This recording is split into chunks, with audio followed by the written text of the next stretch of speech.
Hey guys, this is Matt Brunet, and welcome to Movie News Weekly, hosted by FilmBook. Now, before we begin, let's take a look at what we got in this week's news, which includes how far Moana will go at the box office, how to delay your Dragon 3, the Oscars with Jimmy Kimmel, Pixar's next original movie, Will Ferrell is playing video games, Who's Gotta Be a Dentist, Lara Croft's Enemy, AFI's Top 10 of this year, a Trevor Grieve movie coming to film, and Puff the Magic Movie. So with that said, let's get things started. Who would want to stay at the office when we can go to the Pacific Islands? For the third week in a row, Moana is still holding on to the first place spot at the box office during the weekend as it managed to grab almost $19 million. This is only a little bit more than the new movie that came out this week, Office Christmas Party, which started out with just $17.5 million, while Fantastic Beasts and Where to Find Them is still holding on to staying high in the placings in third place with almost $11 million. Meanwhile, the other older movies are still trailing along, including Arrival with more than $5.5 million, Doctor Strange with more than $4.5 million, and Ally going lower in sixth place with $4 million. Following from behind includes Nocturnal Animals, Manchester by the Sea, and Trolls with a little over $3 million each. You know, I thought Hiccup fixed Toothless' broken wing and his missing leg, but it doesn't seem to be working well. Universal is delaying How to Train Your Dragon 3 from June 29, 2018 to March 1st, 2019.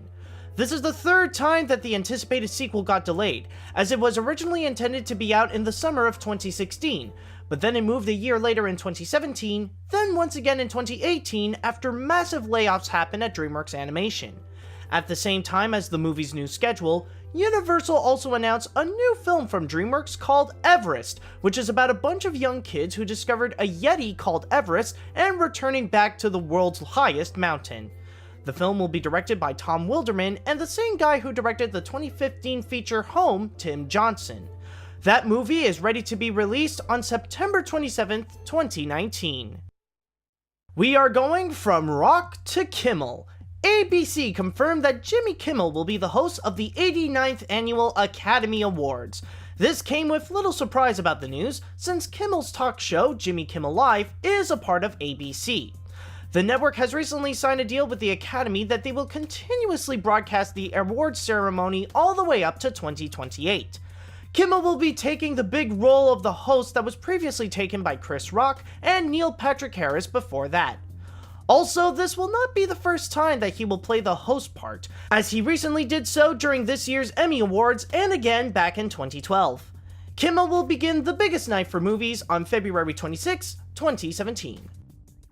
Pixar's making the Coco. Okay, sorry, I'll stop.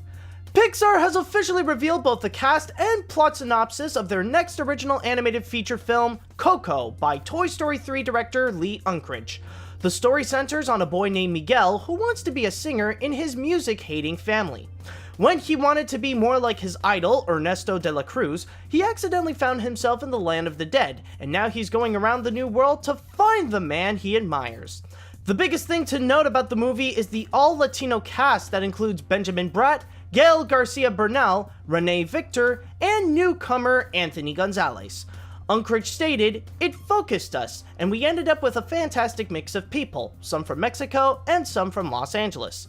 Pixar's Day of the Dead is set to be on November 22nd, 2017. Maybe this is the closest thing we'll see Ferrell engaging in a major sports movie. Well, other than Talladega Nights. Will Ferrell has signed on with Legendary Pictures to star in a brand new comedy written by Jordan Dunn and Michael Kwame. Although the plot details have yet to be mentioned, the movie will be centered around esports, and the two top esports team in the world, Evil Geniuses and Fnatic, are currently in talks to be featured in the film. Not only will Legendary be producing the feature with Universal handling the distribution, but also Mosaic and Ferrell's Gary Sanchez Productions banner will help the production job as well. Ferrell is currently shooting a Sherlock Holmes parody called Holmes and Watson with his comedic partner, John C. Reilly. It's time for Audrey 2's comeback. Greg Berlanti has signed on with Warner Brothers in order to direct a reboot of Little Shop of Horrors. This will mark as Berlanti's directorial comeback since 2010's Life as We Know It, since his recent projects include developing the DC TV series like The Flash, Supergirl, Arrow, and DC's Legends of Tomorrow. Although the cast has yet to be announced, the script will be handled by Matthew Robinson. Little Shop of Horrors has quite a history in movies and entertainment, as it started out as a 1960 Roger Corman film featuring a young Jack Nicholson. Later on in the 80s, its popularity grew even bigger when Frank Oz directed a musical and Howard Ashman created an off-Broadway adaptation. We can't make this adventure too easy for Lara Croft now, can we? Walter Goggins has signed on with MGM and Warner Brothers in order to appear as the villain in the reboot of Tomb Raider. Although the plot details and Goggins' role specifically are kept under wraps, the movie will take a look at the protagonist's first adventure and her fight for survival. He will be joining the cast that so far includes Alicia Vikander as Lara Croft, and the feature will be directed by Roar Uthaug. Goggins' next project that he will be featured in includes the drama series 6 and the 3 Christs of Yispilante. Here are the best of the best from the people who know best. The American Film Institute has announced the annual list of the 10 best films and TV shows. The list of the 10 movies on the list include Arrival, Fences, Hacksaw Ridge, Hell or High Water, La La Land, Manchester by the Sea, Moonlight, Silence, Sully, and Zootopia. Among the TV programs listed this year include The Americans, Atlanta, Better Call Saul, The Crown, Game of Thrones, The Night Of, The People vs. O.J. Simpson, An American Crime Story, Stranger Things, This Is Us, and Veep. AFI also gave a special award to O.J. Made in America, the documentary series from ESPN, which it has been in debate whether if it would fit in the category of television or film. The Little Bird will now have his day. Bruna Papandrea, along with Naomi Watts and Reese Witherspoon, have gotten the rights to adapt Penguin Bloom by Trevor Grieve and turn it into a feature film. The story is based on a true story of how a little bird saved a family just after the mother got paralyzed in an accident. Although they have yet to have either a director or a writer, they did have Watts to also be the star of the picture. This will not be the first time that Witherspoon and Papandrea will work together as producers, as they have done so with Hot Pursuit, Wild, and Gone Girl. Once they have a screenwriter on board, they are hoping to start production for the feature next year. From making a movie based on a toy to making a film based on a song, Mike Mitchell has signed on with Fox Animation in order to direct the live-action animation hybrid Puff the Magic Dragon. There has yet to be a writer or a cast attached to the project, but Safe House Pictures' Joby Harold and Tori Tunnell will contribute as producers. As I stated before, this will be based on the 1962 folk song by Peter, Paul, and Mary about a dragon named Puff and a boy named Jackie Piper who would eventually grow up and stop having imaginary adventures. The song would eventually get a TV special in 1978 with Burgess Meredith as Puff.